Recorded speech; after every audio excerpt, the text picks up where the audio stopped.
Library Lion, written by Michelle Nussen, illustrated by Kevin Hawkes. One day, a lion came to the library. He walked right past the circulation desk and up into the stacks.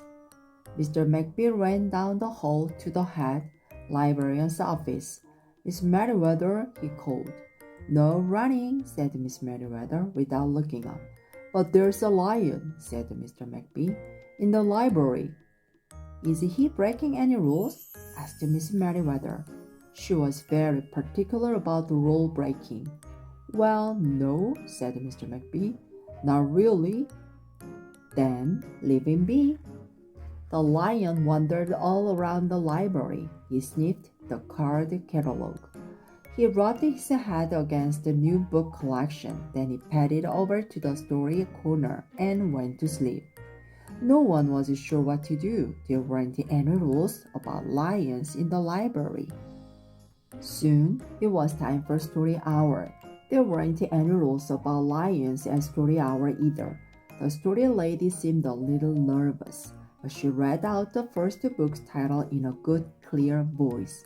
The lion looked up. The story lady kept reading. The lion stayed for the next story and the story after that.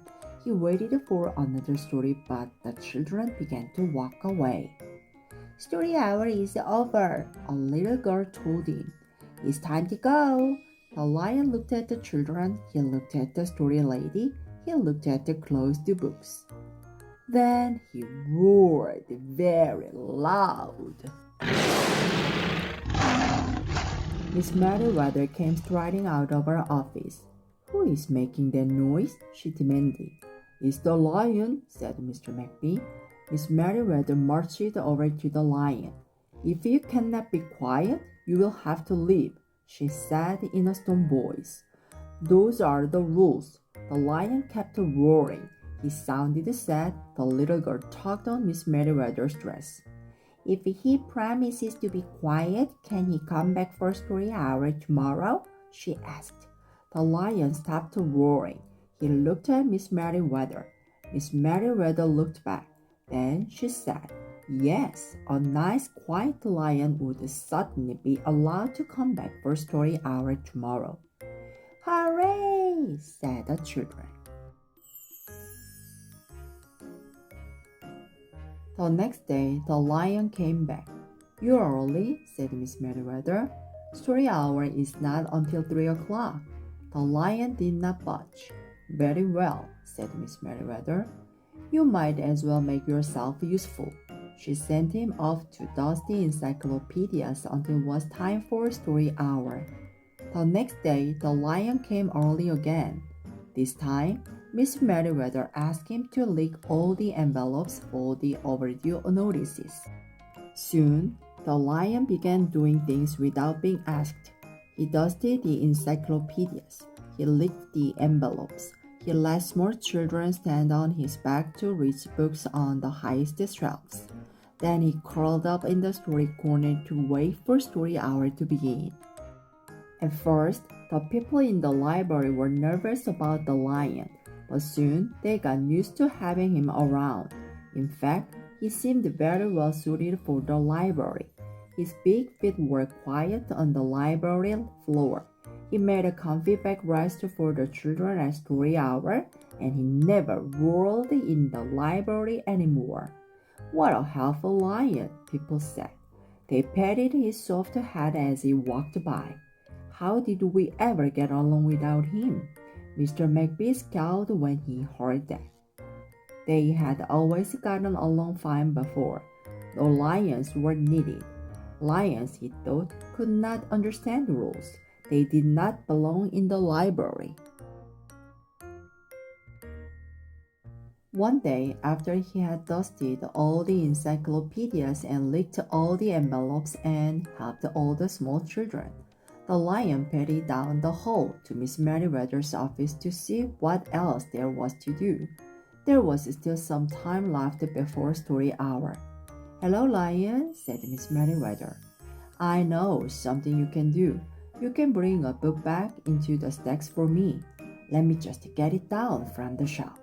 Miss Merriweather stepped up onto the step stool. The book was just out of reach. Miss Merriweather stood on her toes. She stretched out her fingers. Almost there, she said. Then Miss Merriweather stretched a little too far. Ouch, said Miss Merriweather softly. She did not get up. Mr. McBee, she called after a minute. Mr. McBee, but Mr. McBee was at the circulation desk. He could not hear her calling. Lion, said Miss Merriweather, please go and get Mr. McBee. The lion ran down the hall. No running, Miss Merriweather called after him.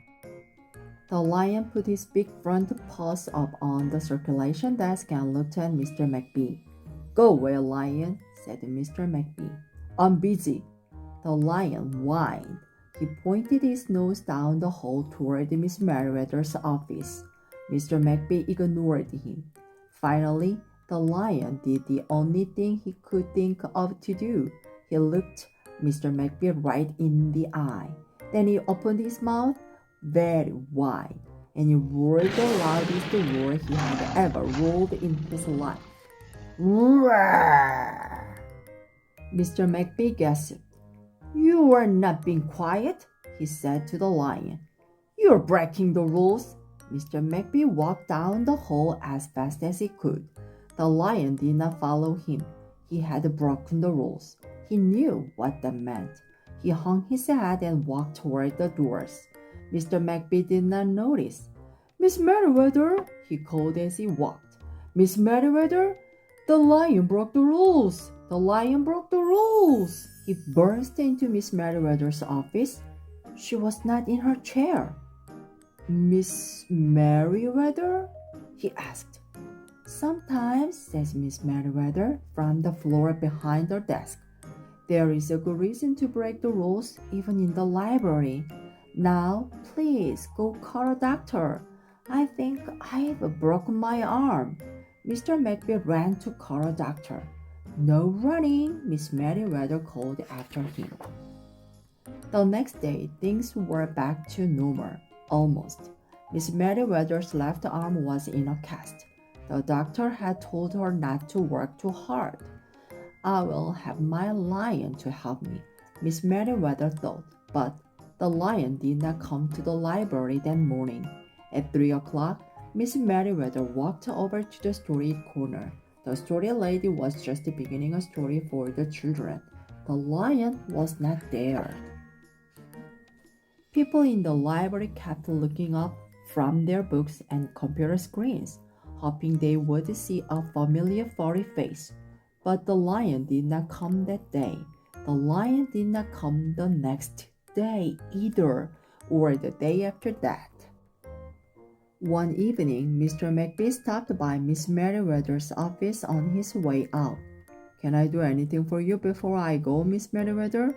He asked her. No, thank you, said Miss Merriweather. She was looking out the window. Her voice was very quiet, even for the library. Mr. McBee frowned as he walked away. He thought there probably was something he could do for Miss Merriweather after all. Mr. McBee left the library, but he did not go home. He walked around the neighborhood. He looked under cars. He looked behind the bushes. He looked in backyards and trash cans and tree houses. Finally, he circled all the way back to the library. The lion was sitting outside looking in through the glass doors. Hello, lion, said Mr. McBee. The lion did not turn around. I thought you might like to know, said Mr. McBee, that there's a new rule at the library. No roaring allowed unless you have a very good reason, say, if you are trying to help a friend who's been hurt, for example. The lion's ears twitched. He turned around, but Mr. McBee was already walking away. The next day, Mr. McBee walked down the hall to Miss Merriweather's office. What is it, Mr. McBee? Asked Miss Merriweather in her new, sad, quiet voice. I thought you might like to know, said Mr. McBee, There's a lion in the library. Miss Merriweather jumped up from her chair and ran down the hall. Mr. McB smiled. No running, he called after her. Miss Merriweather didn't listen. Sometimes there was a good reason to break the rules, even in the library. The end. Thank you for listening.